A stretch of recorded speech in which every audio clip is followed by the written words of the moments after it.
watch it after. Recording has begun. Yay. Yeah, I will post a link to the recording in our Facebook group Wonderful. for anyone. And I'll probably share it on Facebook publicly as well, because why not? So has everybody read the book? Or listen to the audiobook. Except Lisa's halfway through. Uh-huh. Better late than never. Yeah. So I watched an interview with Sheila Rogers and Jesse and another Indigenous writer, and they had questions coming in on the chat. I don't know if you want to try to do it that way. We certainly can. Unless, I mean, I don't think there's too many of us either. If someone wants to raise their hand, Okay. you can call on them to ask their question in their own words, because I don't mind, you know, like I think it's easy enough for everyone to stay muted, and then being the moderator, if you will, just let people ask their questions as they feel comfortable. Okay. The only problem is if my internet cuts out and then you're back on. That's okay. I can field questions. That's No good. problem. Yeah, so Jess is joining us for sure. She just texted me. I think she's just getting home from work. Yeah. So I don't know if everybody has been following Jesse on Facebook, but he's said he's had a very stressful week, which I imagine happens occasionally because he's been through a lot in his life. Dealing with addictions and depression and trauma and all kinds of other stuff. But he had some good news this week. Did anybody hear what it was? A baby. No, he won an award. Oh, that too, probably. But Gara family. I'm Catherine. Hi, Catherine. Yeah, a baby. Yeah, they got success, I guess, and Oh, they got pregnant. in vitro. Yeah. That's amazing. Yeah. Oh, cool. That's cool. We'll have to definitely congratulate him on that. Yeah, because that can be exhausting for everybody, right? Going through the in vitro. Yeah. I know a lot of people who've done it. Successes and non-successes. But he's fun to follow on Facebook because what I've found I have worked with the Crees before in Northern Quebec, a different group of Crees, but the sense of humor is very common in their culture. And he is funny in his Facebook posts. He can be writing something miserable about how depressed he's feeling and then turn it around, and it's hilarious. And I think that comes through in the book a little bit as well, where some of the scenes, it's almost like Angela's Ashes, where you're reading stuff and you're like, oh my goodness, this is awful. And then he makes it funny. Yeah. Quite a sense of humor. Yeah. Cheeto for Chester. Yeah, I'm just scanning his posts now. I'm just going through, what was that? And one of the posts that I included on the Facebook, on our book club page earlier, shared some of the questions he had with, I think it was Canada Reads or with CBC. And one of the common questions he gets is, how can we familiarize ourselves with the situation that Indigenous people are going through in our own communities and in our own life? And that was something that was quite a surprise, but a lovely surprise to me when I was working with the Crees on a documentary project, and they wanted to come to where I live to hunt geese with my husband. And I had to find out whose land I'm living on, which is Algonquin, but when we took them hunting on the St. Lawrence, it was Mohawk. And so we had to ask permission of those nations. And we had to give them a letter, a handwritten letter from those nations, so that they could, if they were stopped, they could produce the letter and say, we have permission to harvest as Indigenous peoples. They don't have to follow Ontario hunting laws. They can harvest. There's Jess. Wow. There's Jess. Hello. Yeah, that's super important. That, you know, I don't think is common knowledge for most of us, ironically enough. I think that it's good to be reminded that, yeah, this land is rightfully owned by people that came before us. And I also just learned a new term today because I've heard it many times, but I had to look it up, that I guess not all of the land has been properly given up. So they call it unceded territory, right? Yeah. Which I feel so ignorant just looking these things up for the first time at 52 years old, because we're supposed to know this stuff. Why don't they teach us this stuff in school? That is the question. Why isn't it in Well, school? Yeah. in the public service, we have started opening meetings by saying we are on ceded or unceded territory of Algonquin and so on, out of respect, because it has been appropriated by us, right? So asking permission for fishing and so on, that's respect. And that's great. We should all do that. Yes, and that's how we will greet Jesse when he comes in. But that was the first time I'd heard that opening to a meeting was at Milana's Algonquin College ceremony for her graduation. Wonderful. When they said we recognize that we're sitting on unceded Algonquin Anishinaabe territory. Yeah. Yeah, that was really interesting. Yeah. Ashley and I work with a lot of universities, and so we often attend academic conferences like that. And out west, they almost always start that way, eh, Ashley? Yeah. Yeah. Yeah. I actually grew up in Northern Ontario, right beside where Jesse's grandmother's from. So I grew up 10 minutes away from the Dandenong, and that's where she likes Michigan area. So it was kind of a huge part of our, a huge part of my childhood. There's a lot of stuff going on always, which is really cool. So. Is that Jess speaking? Yeah. Uh-huh. Is your And then- video frozen? At least it is for me. Oh. Yeah, I thought it was just a photo. Okay, I am going to look for the questions that I gave you earlier, starting points for discussion. Yeah. I've got it here.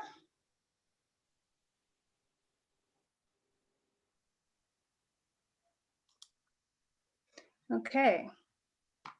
Who has, just as a show of hands, who has something they want to ask Jesse?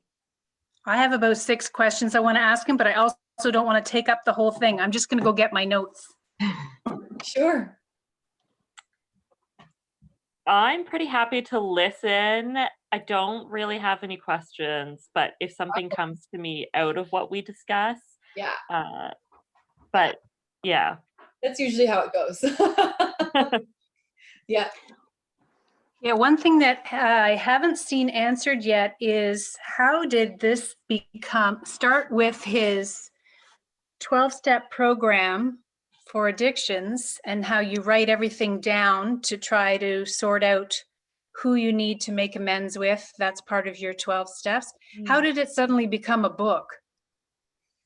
Because he says that, this was all part of his process of healing. And then Simon and Schuster got into the picture. How did that happen? I'm interested to know that. That's a good question. Yeah. Yeah. I'm kind of interested to know how his brothers felt about him telling this story, because it's very, it's their life too, right? That's now exposed. Mm-hmm. And Him, I'm actually, so go ahead. sorry. I was thinking about asking him about, so he mentions obviously that he was homeless in downtown Ottawa, and he talks about an area close to where I used to live. And on that area, there's a lot of Indigenous homeless people that I used to walk my dog past every single day. And I would never know the right way to interact sometimes with these people. I get stopped a lot because I have a dog, and, I would talk, and sometimes I would ignore, sometimes I would give money, and I never know what's the best interaction to have. And I'm kind of curious from his perspective, what would be the most helpful when we do pass these people on the street? That's a good question for him. That's an excellent question. Yeah, I worked downtown too, and I had the same experience where I always thought we're not supposed to give them money. They're just going to spend it on drugs. But what an assumption is that? But even if they do, who are we to judge? Yeah, I exactly. mean, that's what I, Yeah. you know, Yeah. I was thinking like you, Diana, and then I thought, you know, as an addict, I mean, who are we to judge? I think that's an important part of this book is being an addict is a sickness, it's an illness. Being an alcoholic, it's a disease. So, you know, they need their fix. They need their, and I shouldn't call it a fix. They need. He's here. Oh, right. And now, sorry, sorry, Catherine. That's okay. No, we started talking, which is good. Hi guys, my camera's not working. I'll have to call back in like 2 seconds, okay? No problem. Sorry. All right. Whoops. I was freaking out. You're like that Muppets meme with the arms. Just silent flail. Fangirl over here. Milena, this was awesome of you to set up, by the way. I just wanted to you're thank you so much. It's such a cool welcome. experience. You know, it was a shot in the dark, really. I was like, what are the odds that he'll be available or interested? Yeah, It worked oh, out. that's super cool. I'm glad for it. I Yeah. actually found you because I was in another book club where this was our book, and we had a discussion last week. I was telling my friend, and she said, you have to join this course. She knows somebody on this group. Cool. So that's why I That's was great. thrilled. Wow. That's great. Yeah. I mean, like I was saying much earlier, there were only 3 of us, and we're here. Myself, Tina, oh, I guess 4 of us, Diana and Jess, that were reading this book.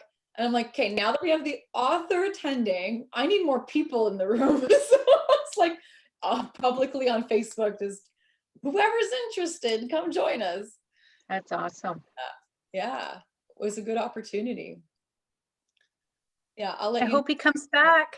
I'll let you know if I see him try to come back in. Oh, Maybe he got to look at us and.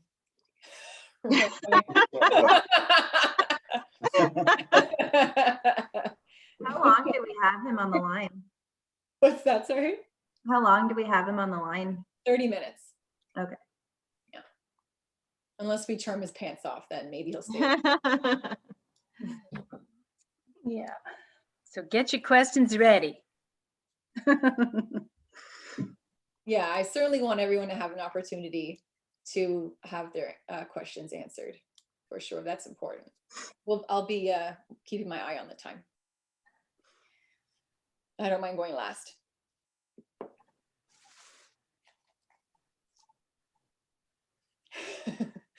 His book also reminded me of a lot of the Indigenous stories used to have a vision quest. And a lot of cultural stories from other parts of the world as well have young men going off on a vision quest. It's almost like he went through something like that and came back as a wounded warrior. That dream was amazing. Yeah. Mhm. I kind of want to know if he believes in an afterlife, and if that was, I kind of already know the answer from what I gathered of his book, but if he feels that was a divine intervention of sorts. Yeah. And he refers to Creator a lot. So I think he has a very strong spiritual connection. Oh, here he goes. Whoop, whoop, whoop, whoop. Okay, Mom, you're on. Hello, are you there? Hello, Oh, there he yes. is. Thank you for joining us. Oh, thank you for having me. It's an honor. We are so Jesse? we are honored. Yeah, it's kind of cool to talk to you all today. So Jesse, my daughter Milana set this up with you, and we all are very grateful to Milana because we're very excited that you're here. I am her mother, and I would like to say Tawa Tansi. Tansi. You're welcome here. We have room for you here. Hi. Hi. Miigwech. Thank you so much for coming. I'm surprised that you know that at all. Thank you for taking the time. I was honored to work with the Crees of Northern Quebec on a documentary film project a few years ago. They wanted to document their own history in their storytelling style for their youth rather than have white people teach them their history. So that was a real honor for me. And then they came and they hunted with my husband on our land and on the St. Lawrence. So we learned then about finding out where you live and who you need to ask permission from if you're a native hunting group.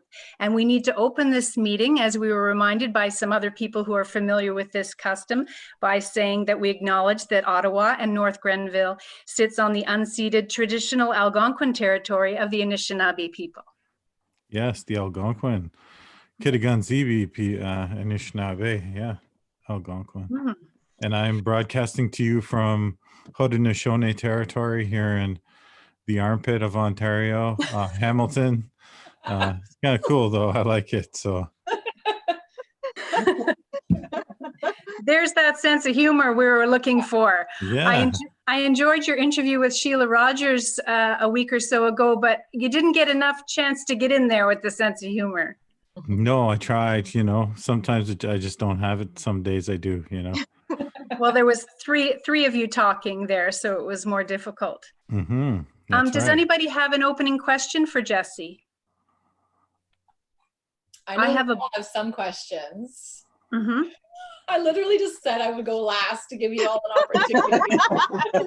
But am I going to go first? Okay, let's do this. Okay. Hi, Jesse. My name is Milana. Thank you so much for taking the time to meet with us wackos tonight.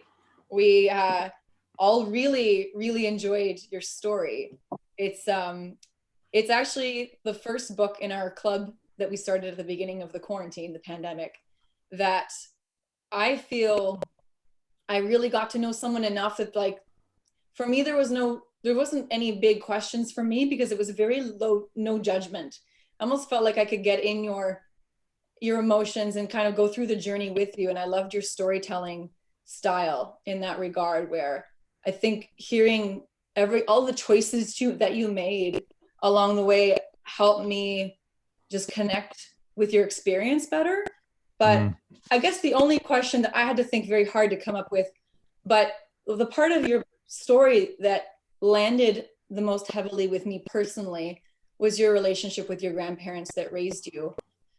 And not knowing how to raise someone, just not having the knowledge or the experience of how to raise a child with trauma, must have been very difficult to forgive them for. I feel that I would have wrestled a lot with that, except with that forgiveness, because I've obviously, reading of your experience, I can't help but point out mistakes, right? Everyone makes mistakes. Right. But I just feel that, how long did it take for you to just kind of accept that, or forgive, I guess would be a better word? It took a while. I used to be very angry at my grandfather specifically, because he was just like an old piece of salt cod, that man. He was just so hard. And it wasn't until I started looking into his own life, he survived the Depression in an area of Canada that was basically financially abandoned by the government.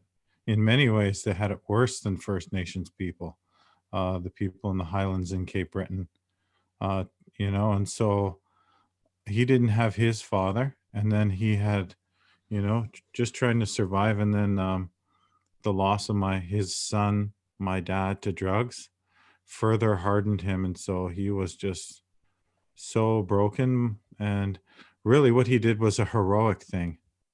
Who raises 3 kids that aren't their own? Nobody does that, and how, he was my age, he was 45 when he took us in.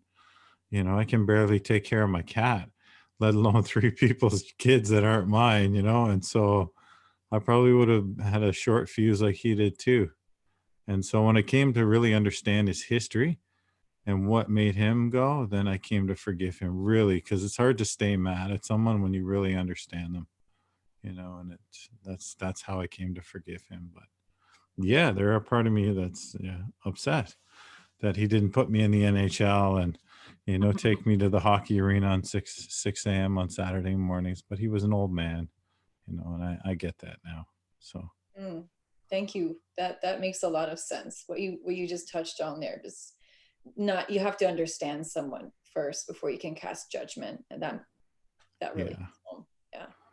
yeah. I have and a that- question, Jesse, that sort of follows that one. At what point, because I didn't really sense that you were immersed in your Indigenous culture at the beginning of the book. At what point did you really start to feel connected to your Indigenous culture?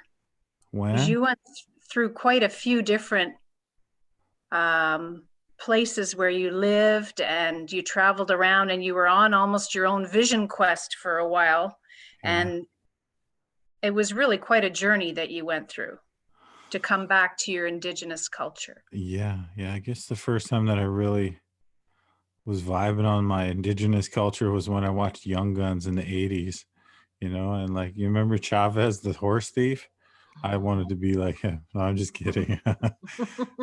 I guess when I was getting sober in university, like, I had been clean for a measure of time, and I knew that reconnecting with my culture was like the keys. That was the keys to my resentment, the keys to my shame, understanding myself and my people's history, as well as like coming to forgive my mom and what had happened with her. I had to really contextualize her family history and know what it was to be a road allowance Métis person, Cree. And so it was when I went out there in 2013. That's when that process started, kind of changing me and changing who I was. And at first, I was like super Métis. That's what happens with people when they find out that or they try to embrace it. I wore like 50 sashes. I had like fur trade gear on, Hudson's Bay blanket.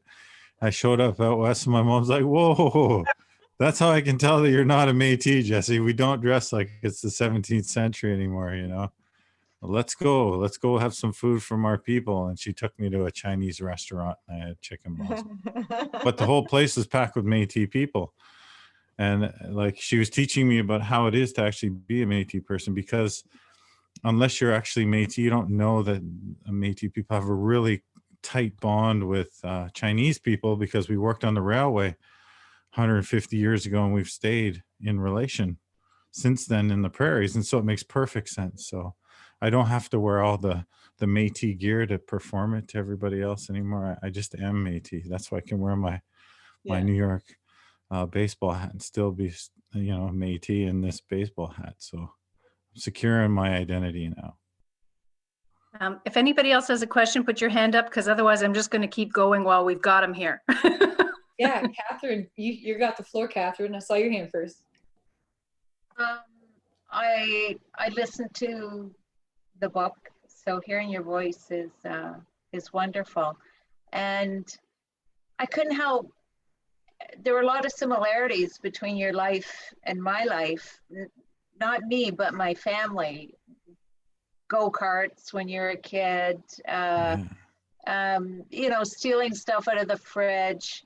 The hard work ethic. My father's from Nova Scotia, and listening to your story helped me understand a brother. I have a brother who really mirrored your life, although we're not Métis, and we didn't have that identity for him to latch onto. In fact, when he was in minimum security, he pretended to be Indigenous, and he went in he participated with the Indigenous inmates so that he could have something.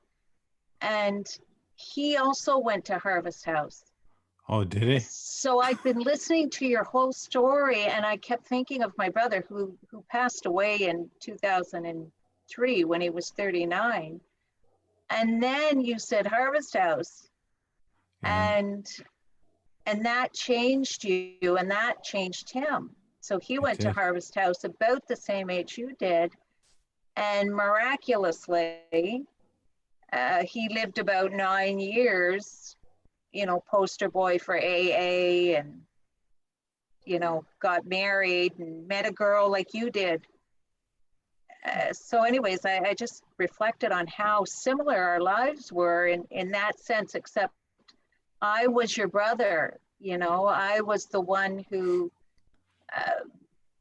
you know, I hadn't talked to my brother for about 3 years before he died. I was the one who went on for, so very similar. And so just having your book helped me understand, I guess, a little bit more.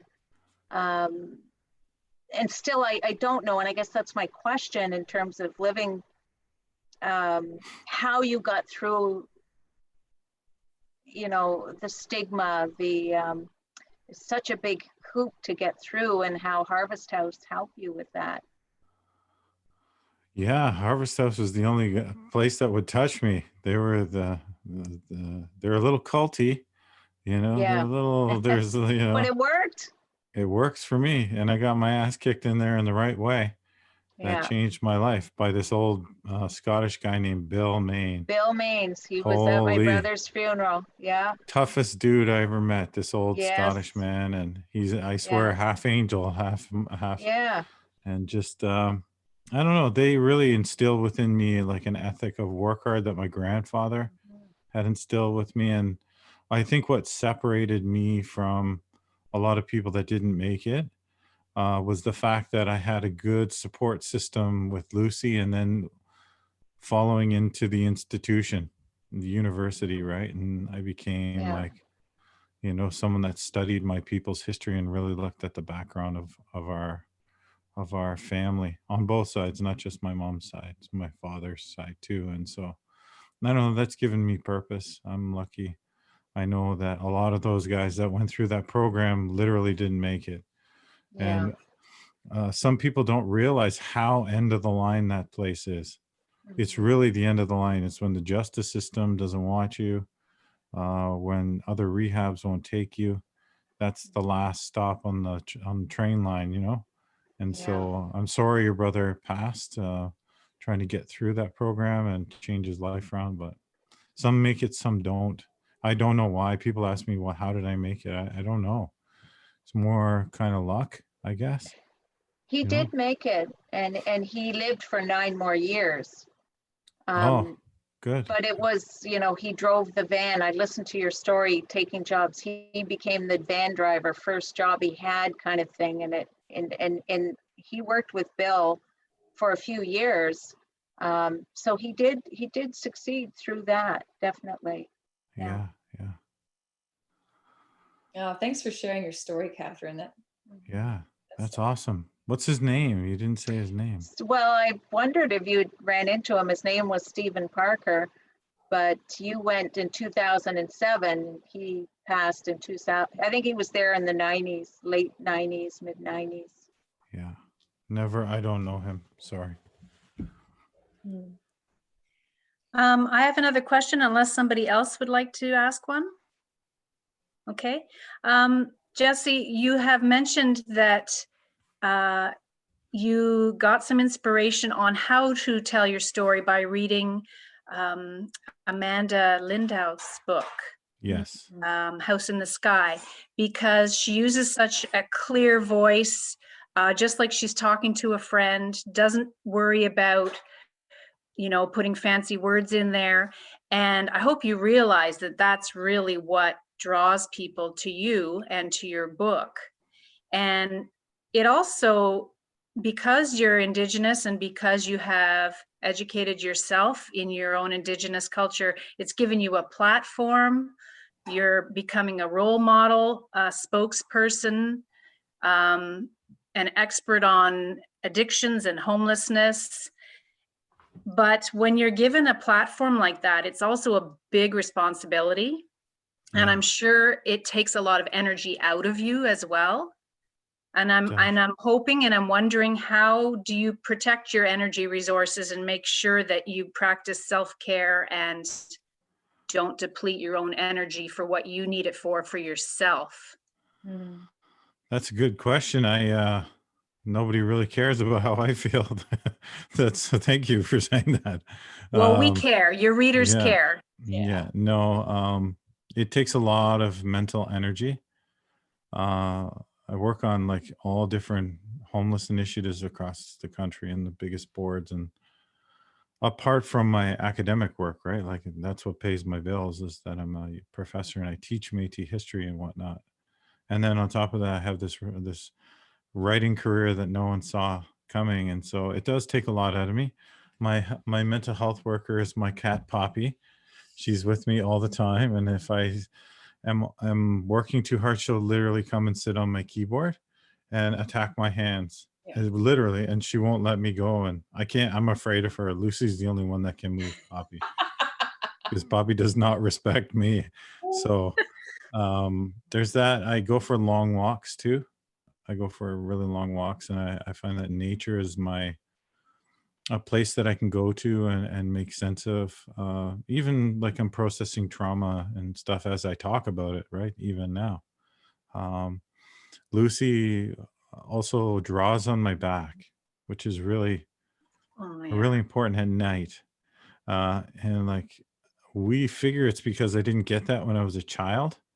And so the human touch, in a lot of ways, does more than words in therapy can do, because it's a reassuring bond, and she's done that from when I first got out of treatment all the way until now.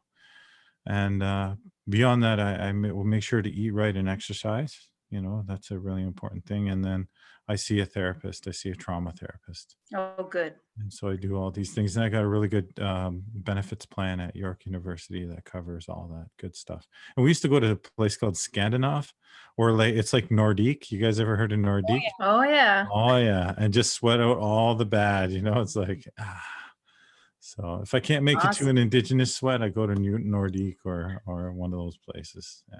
Perfect. Yeah. And thank God somebody is educating in Métis history and culture, because we didn't get it when I'm 52, and I didn't know what a road allowance Métis person was. And my husband is in his mid 60s. He'd never heard that term. So like, Wow. this is our country. We're supposed to be educated in this. So thank God you're teaching. And we hope that more and more of the curriculum starts to reflect our accurate history Oh of yeah. our Indigenous people. Yeah, thank you. And it's important too. We're the people, everybody took grade 10 history with Rial, and everyone knows about that. But nobody knows what happened to his people after.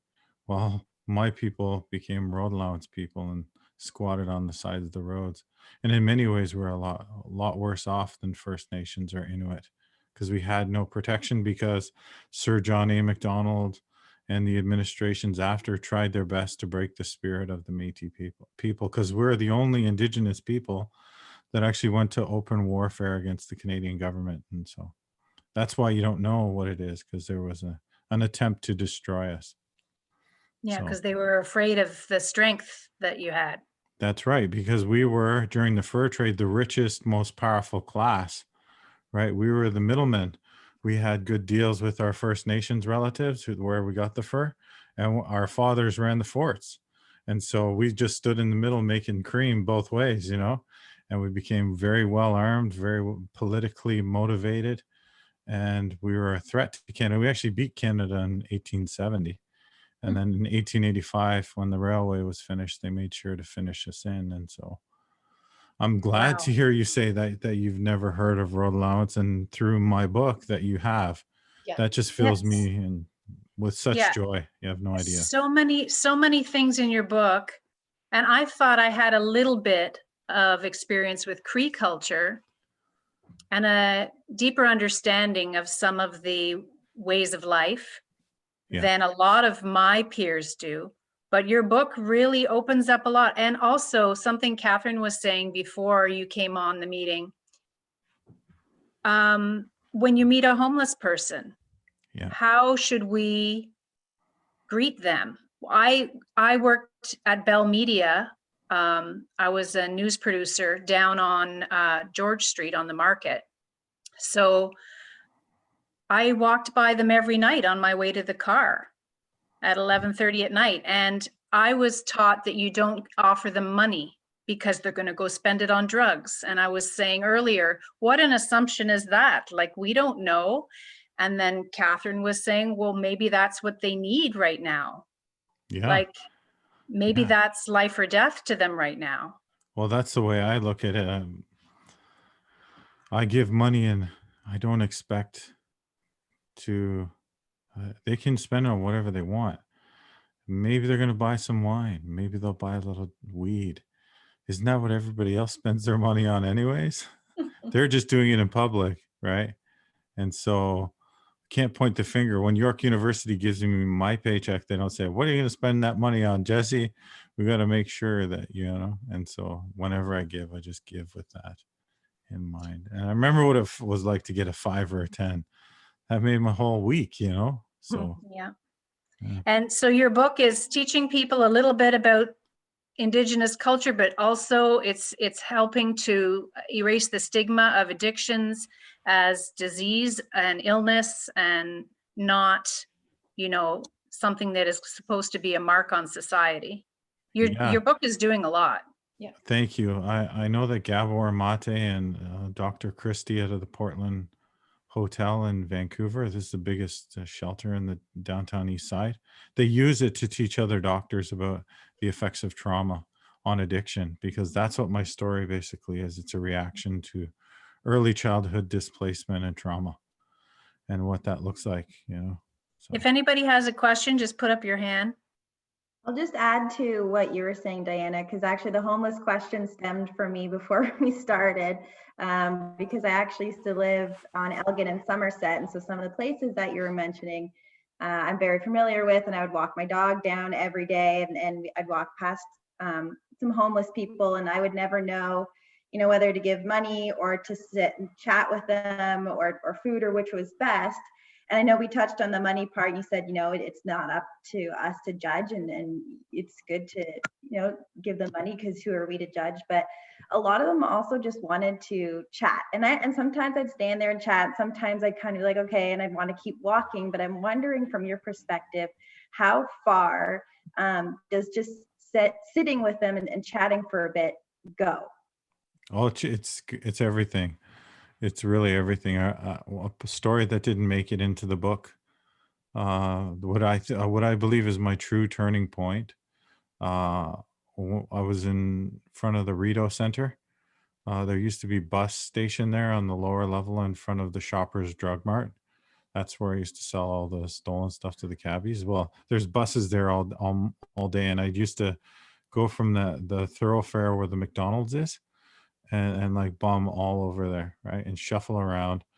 And I ran into the same guy like 5 times, and I told him a different story each time I talked to him about, like basically my dog ate my grandmother, and that's why I'm homeless, and all this weird stuff. And he's just like, dude, every time you've given me a different story and I've given you money, but I want the truth. Like, why are you here? And I was like, you're going to talk to me like a real person. I'm here because I'm a drug addict. And if I don't get money, I'll go into withdrawal. And it's very dangerous for me, especially the DTs from alcohol. Right. And so he's like, okay, I'm a podiatrist, a foot doctor, and I see you limping on your one side all the time.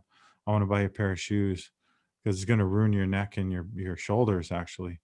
And I don't know, there was part of me that didn't want to take the shoes because I couldn't trust myself. I would just turn around and sell them for crack, right? And I refused, and he was okay with that. And I think in doing that, I actually saved a part of my humanity. Like, there was a line that I wouldn't cross, right? And that guy wouldn't leave me, and he eventually took me out for breakfast. There used to be a place called the Olifant. I don't know if it's gone. It used to be there, and we had breakfast. And we just talked, and he treated me like a normal person, and that I'll always remember that guy. I don't know who he is, and it's a shame that part didn't make it into the book, but those conversations are really, really important. Maybe some of the stories that didn't make it into the book you could put on a website or a blog or something. Well, Because we're doing it. that's a beautiful story. What's happened with the book was that nobody expected the book to do as well as it did, not even Simon and Schuster. And so what happens if they know a book's going to do well is they come out with a hard copy like a hardcover. Yeah. That has its life, and then they transition to paperback, and then it's, you know, it has 2 runs. Well, the opposite's happening with my book. It started as like some unknown paperback. It's sold like so many copies that now the publisher wants to do this hardcover, and they're going to include more poetry, more pictures, and hopefully more stories. And I'm going to try and get that story in there because it was really, really important to Yes. me getting better. Crystal, did you have a question? Yes. I wanted to ask you about how your brothers felt with you writing this memoir, because you were sharing their story as well. And did you feel that you needed to ask their permission to do that? Were they open to you sharing your family story? That's a great question. Yes, I had to legally get permission from both of them. I got Jerry's verbal permission, Mhm. and I got Josh's written permission. And how I secured that was I read the parts that they were in to them, and they agreed. And so my one brother, Josh, loves the book. He works with his therapist. He's now a retired RCMP, Mhm. and he's got a niece, and she loves the book. And so it's been very positive from his side. My brother Jerry, on the other hand, because I've been so successful, is furious at my success. So he's jealous in a lot of ways and envious, and he feels like I shared our story and I'm profiting off of it. But originally, when he gave me his permission, that didn't matter. So this is all like sibling rivalry type of stuff. We're more like, and I say this in interviews sometimes, we're like the native Gallagher brothers, you know, the Oasis, the 2 brothers that fight all the time. That's me and Jerry. You know, I don't think I'm more like Liam. I think he's more like the other guy. And so we fight, and we're just in one of those moments right now. And he's dealt with his own trauma and his own homelessness recently. So I can understand his resentment and frustration towards me. Mhm. Yeah, because Jerry was very present right to the end of your book, and I felt like we started to hear a little bit less about Josh near the end, as you were coming out of rehab and meeting Lucy, and at your wedding, I think you mentioned Jerry being there. So I was more curious about, I guess, how Josh was taking it. So it's interesting that you say that it's the reverse of. Yeah. Yeah. Josh is out west. He's big into video games, and he plays PS4 and all that stuff all day. He's one of the first actually retirees from the RCMP for PTSD. My brother, if you Google him, that's what Yeah.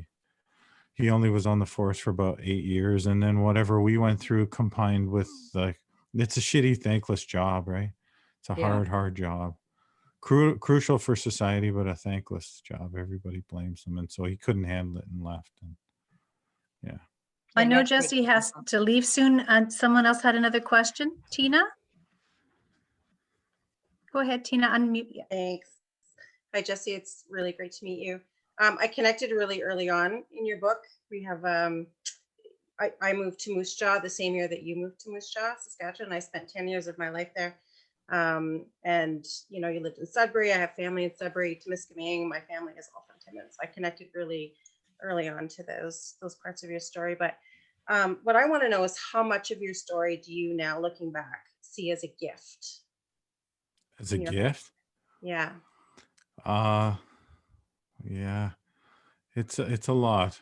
A lot of it is, even my foot, what I went through, because now, like, I forget what Diana was saying. I'm now one of the world, not the world, that's a little too much, but Canadian expert in Indigenous homelessness. I wrote the definition of Indigenous homelessness that re-articulated that for, you know, policy to house thousands and thousands of families across the country.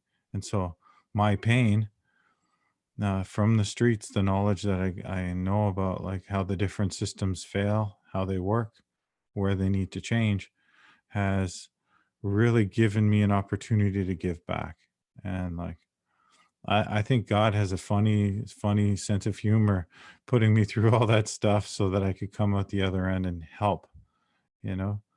And I always have to remember that I'm sharing and working through my story with other people to help others. And that in that way, it's a blessing. It really is.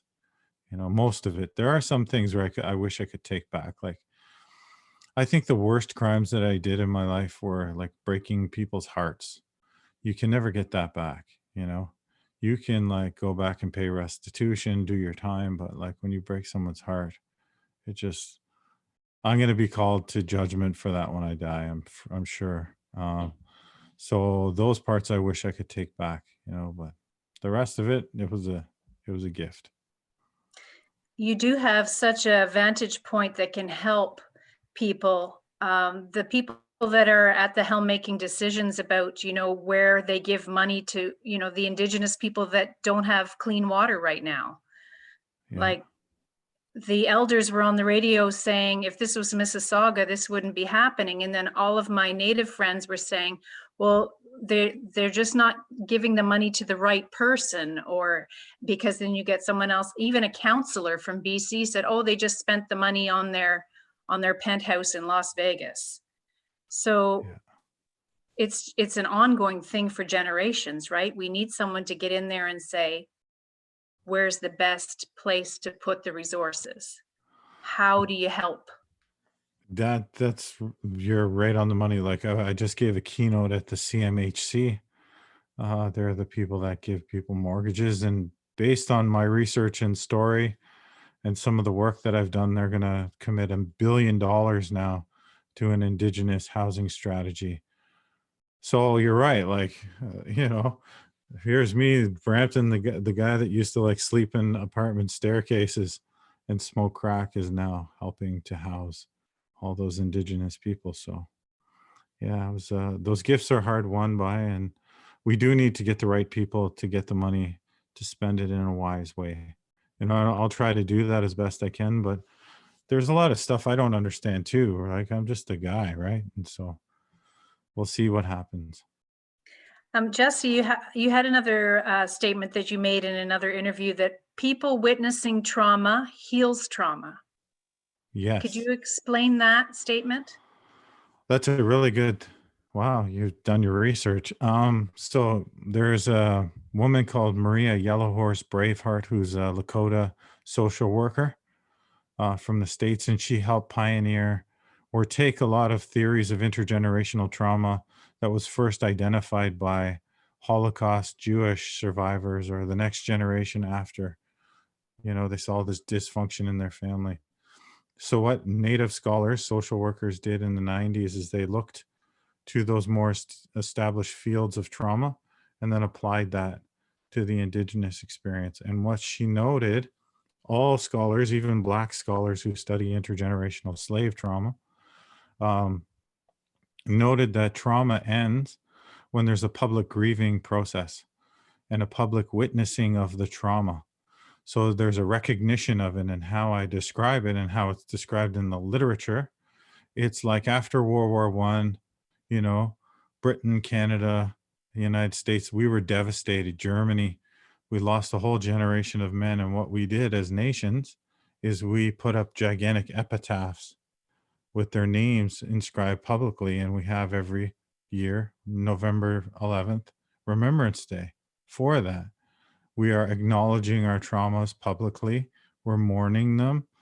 We turn to their families and say, look at the sacrifice they did so that we could live free. You know, we always remember that. You know, that's what public grieving is. And that system of grieving, or that mechanism, hasn't happened for a lot of indigenous peoples. A lot of people don't even know what happened to the road allowance people. So how can they help us grieve? There's been no public witnessing, no recognition, no public history. And so in a lot of ways, me expressing my stories and getting it out there and letting people see and feel what colonialism feels like from the inside for someone raised in the 80s and 90s, it's a public witnessing. And so it releases me and releases my brothers and my family from what happened to us in a lot of ways. And so other people can cry with us or sympathize. And it's like an advocacy piece for my brother Jerry, because he's got a lot of mental health issues, and from the outside it looks like something else, but he's just suffering from trauma, right? And now people know what's going on, and we can grieve and help. And so that's what the book has done. And it's a beautiful process, you know. Well, it's really interesting because you can speak to a really educated person and try to explain to them, why is our prime minister once again making an apology for something that a previous government did? You Yeah. know, the residential schools, how is that going to help them now? Well, you're explaining how it's going to help the next generation and the next generation, because it passes through the generations, doesn't it? That's right. There needs the recognition. Like, I can remember 10 years ago when we didn't have land acknowledgements and no one really cared about residential schools because the TRC hadn't come out yet. And so we hadn't even turned that corner to have these dialogues, right? And now there's all this national focus where people are finally listening. And who knows, there's going to be like a trail of other scholars that come after me, storytellers that have other aspects that need to be looked at, remembered, and mourned so that we can move forward. I'm hoping that, like, me and Lucy are having IVF. I'm hoping my kid doesn't have to recover from its childhood and can always grow up and be proud to be Indigenous and doesn't have to tell them everybody that they're Italian like I did. Because that sucked. No matter how many times I watched Goodfellas, I didn't turn Italian, you know. Congratulations, by the way, on your next step to IVF. Thank you. Thank you. We got 3 little embryos.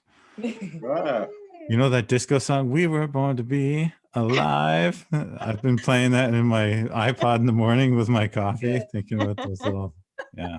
Only good vibes. Only good vibes. It'll Yeah. come. It'll come. Thank you. That's amazing. In the Sheila Rogers interview, you also mentioned something that I was going to ask you at the time, and it was, I was going to ask you if you believe the statement that the cure for addiction might be connection. For sure it is. For sure. We're social animals. Humans are social animals. And so a lot of people that have worked in the downtown east side in Vancouver, like Dr. Gabor Mate, and street nurses have noted that, you know, the opposite of addiction is not sobriety, it's connection, human connection. And that's what brings people back into the circle. We have like folklore, where, I don't know if you guys remember, in my book, there was the symbology of the Wendigo. So this is the winter cannibal. And really, someone who consumes himself in addictions is like a contemporary version of what a Wendigo is. And our teachings elders have said, to bring the Wendigo back into the circle, you have to invite the Wendigo to your campfire. And what they're talking about is you have to have fraternity. You have to love them back into the circle, like Lucy did to me. And so that's about connection. This is Indigenous knowledge that Western psychologists have now proven to be correct. And so I firmly believe that. I think that human connection is the way to bring our homeless relatives back to the fire. Very, very strong part of your book. Thank Yeah. you. Thank you. How important spiritual connection would be also when it comes to fighting those addictions or fighting trauma, because from your book it sounded like the timing of when your grandfather passed and your grandmother passed was when you were able to, it sounded like, almost reconnect with them in a more reassuring and loving way, because you've made those amends. And even when you walked across the stage to get your degree, you said that you felt your grandmother's picture in your pocket. I'm just curious how you feel having a spiritual connection can help the growth of people as well. Yeah, I think it's 100%. It's the basis for everything in me. Actually, I had that moment in the jail cell where Psalm 32 and the God was telling me to read the Bible. You know, Métis are Catholic, right? We're a mix of Catholic and First Nations, and it's okay. We've been like this for 250 years, way before it was politically incorrect to be like that. So that's how I was raised. And so my beginning of my, I guess, who I am as a person now in this new life starts with my relationship with Creator, with my spirituality. It was the only thing that was in there in that jail cell apart from that Bible. And I was pissed off at God too for a long time for coming to me like that and for treating me the way it did. And then, but if you look at AA, that's like the first step, right? You have to realize that you're out of control and then you have to adopt your higher power, whatever that may be. And so that's the basis of my whole recovery. And, you know, I'm not a holy roller. I'm not culty like a Harvest House, but I do read my father's prison Bible from that time to time. And I'm very thankful. You know. Any other questions, anybody? Well, we just wanted to say thank you so much for giving such a big chunk of your evening to us. Your time is very valuable. And you. we want to say it in your language, miigwech. Miigwech. I also speak Vanier, so you guys might understand me. That's why you connected with the book so well. It's that Montreal road inside of me, you know? Yep. Anyway, thank you for having me, Tansi. Thank you Hi, so much. Miigwech Nyawan. Thank you, Jesse. Take Hi, care. hi. Thank you, Jesse. Thank you. He's gone. Wasn't that beautiful? That went so beautifully. Thank you all for being a part of that. That was wonderful. Great questions too. Good introduction, Diana. Thank you for doing that. You like Super elevated the star. status of this I know, meeting. right? I know Every once in a while, my MC public speaking experience comes back. clearly Radio chick. he was God. impressed by you. It was her. Yeah. Yeah. Really well done. Really well done. And thank you for letting me, a stranger, join you. Hey, you're not a Um, stranger anymore, Catherine. You're welcome to stay. That was very meaningful, really wonderful. Yeah, that was lovely. Oh, I don't want to go to sleep now. That was lovely. Yeah, I'm just humming. Yeah. I worry about him because he has such a spotlight on him now, and he's under a lot of pressure in some ways. Not only the pressure he puts on himself, right? He's got addictions and trauma he's dealing with. I mean, he's got so much he's dealing with right now on top of COVID and his wife trying to have a healthy pregnancy and wow, he's got a lot going on. So yeah, I worry about him. Hope he does take some time to himself, because I imagine it would be fairly easy to just say yes to everything and get burnt out, right? Yeah. Especially if you feel like you owe something back to humanity and then you have nothing left. Yeah. Depleted. Oh, so good. I'm going to post this recording to our Facebook group. Okay. Y'all can watch it and share it if you want. Thank you very much. Thank You're you. so welcome. Thanks for Good night, coming. everybody. Good night. Good night. Night. Thanks. Good night.